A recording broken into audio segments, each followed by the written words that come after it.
What's up YouTube, Asian Kyle here, bringing you a knife review on the Columbia River Knife and Tool Mount Rainier. Let's just get a really quick macro of this thing so you guys can kind of see what it is we're talking about today. Alright.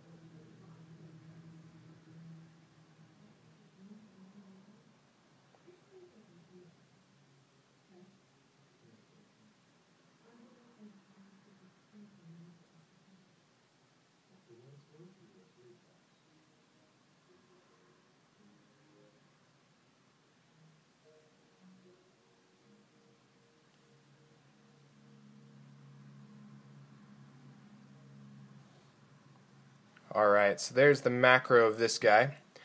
Let's just throw in some quick specs about this. Overall, it's a 7-inch long blade, so it's alright in hand. It's got a 2.875-inch long blade, so it makes it legal in most states. The handle is 4 inches long, and the blade thickness is 0.10.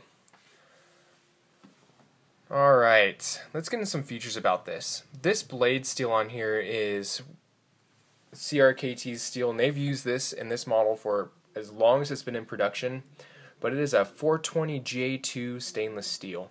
Its hardness ranks 51-53 on the Rockwell scale, and that's that.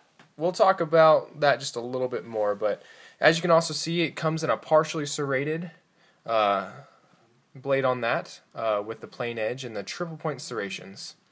Its handle is made of G10, and it's about a light textured. It's not as slippery as Zytel. It is more grippy, but it's nothing like what you'd see in the cold steel models with their G10 either. It's got full stainless steel liners in it, right there, and right there with the liner lock itself. And they've been fully milled out, both with the liners and the G10, so saving a little bit of weight on this knife. The knife comes in at a 4.4 ounces, and honestly, it's noticeable in pocket. It's not the lightest thing ever, and as you saw whenever I deployed the knife in the beginning of the video, it's got these thumb studs on it. Let me just go and get another deployment in there for you.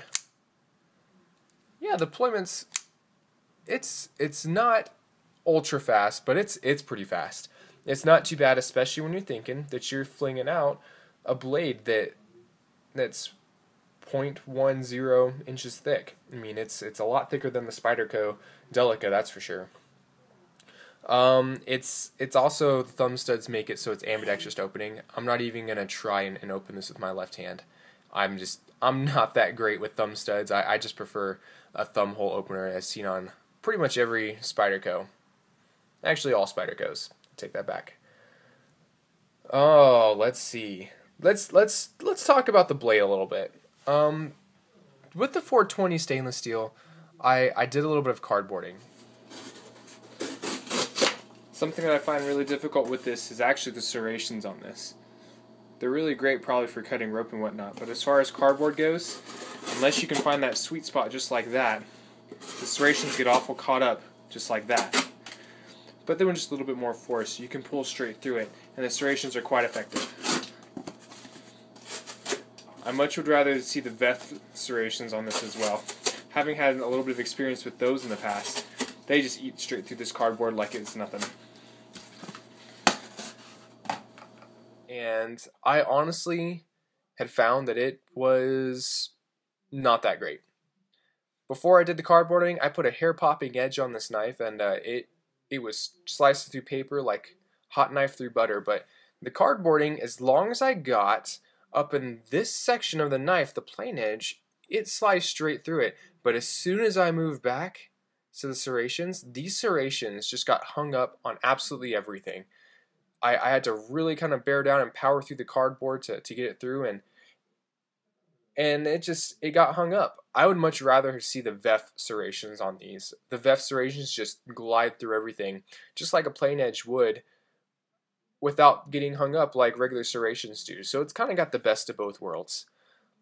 I can't stress enough on this blade steel. From the research I did, this steel was originally meant to be for the stainless steel liners, and it was just never meant to be on a blade. It just doesn't have the edge holding qualities that I like to see in my knives personally. It needs to be sharpened often, and after I did my cardboarding, yeah, I threw it back on the sharp maker one more time, and it gave the edge, hair popping edge back to it, but that's just not something I like to do all the time. Moving on to the handles, like I said, these are lightweight G10. I think when this knife originally came out, they were probably closer to a medium, but I honestly just can't remember. But they aren't incredibly slick, but they are slick enough to where I can move my thumb and my hands like this with relative ease. It's not like it's biting back against me. But you know, I do like the G10. It feels solid in hand, and it feels like I'm holding on to something that's not just going to slip out of my hands. While we're kind of talking about the handle real quick, let's go and switch on to the jimping, because there's a little bit right there. But this knife's got decent jimping on it. Right on the blade up here with this primary jimping, my thumb locks well into place. When I was doing my cardboarding, I never felt once that my thumb was going to slip off like this, because the jimping is solid, especially when we consider that this has no thumb ramp. It goes straight from blade into handle. No thumb ramp whatsoever, but it doesn't feel like I'm going to slip off. The thumb studs also have a decent amount of jimping on them, and it makes it so that way you can really kind of get your thumb fat in there and have confidence in opening this blade. Lastly, on the liner lock itself, it's got some jimping. I honestly find that on the liner, this jimping is not too great, and the liner lockup, let's see if we can get a nice good zoom on that.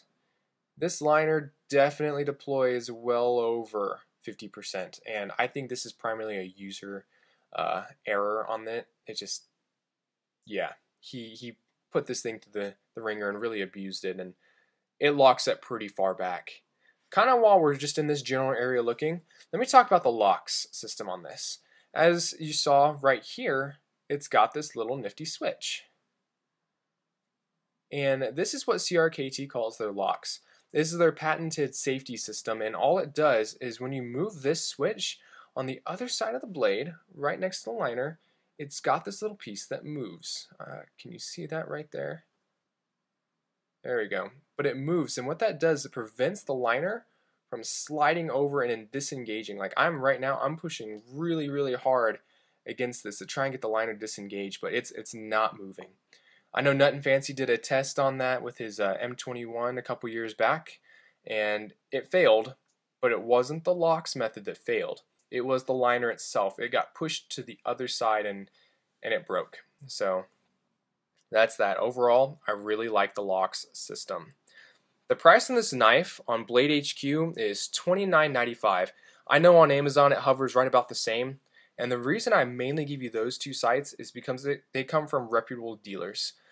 I know that a lot of Chinese companies out there, and other companies especially, just they mainly seem to come from China, they try and make knockoffs of CRKT stuff, and there's a reason for that. These knives are built incredibly well, just very, very solid, and they feel good in hand. They give you confidence. So I would recommend buying all your knives from either Amazon or a reputable site such as BladeHQ.com. But while we're kind of talking about the knife itself, the knife really feels solid in hand. I can get my full 4 fingers on there, no problem, and it doesn't feel like I'm holding on to a pencil. And it feels good in hand. It feels like I'm holding something that I can do some serious work with, especially when it's got a 2.875 inch long blade. It doesn't feel small, even though it is. It's not too bad. And like I said with the jimping, it holds nice and solid, and it's pretty good. All the screws on here are all Torx bit. They can all be taken apart just using your standard Torx set. If you don't have one, I recommend you pick it up. They're more useful than for just knives. Let's talk about the purpose real quick. I see this knife as its primary purpose being used in an EDC roll, and that's primarily because of the blade. It's got a short blade. It's not as small as the Spyderco Dragonfly, but it is still pretty small, but it's not too small where you can't accomplish any tasks. It makes a decent overall EDC blade.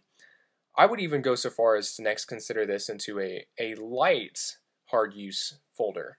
It's just in hand, this feels really good, and it feels thick, and it's not just gonna fail on you. I know my friend put this, like I said, through the ringer. He cut a bike lock off of his bike because he lost his key.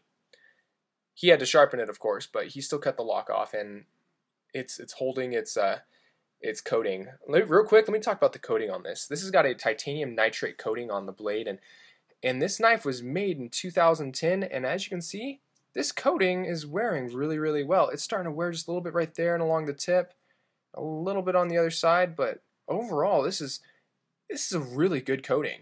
It's only got a few scratches on it whenever he had to cut through metal, but it's really hard to scratch the coating off this blade, and it makes it really nice. You don't see the scratches quite so easy, and it's not a paint. It's not something they just spray on. They have to go through a process to get this coating to stick. So because of that, the coating's nice, and it's more of a gunmetal gray than anything. It's just absolutely gorgeous out of the box.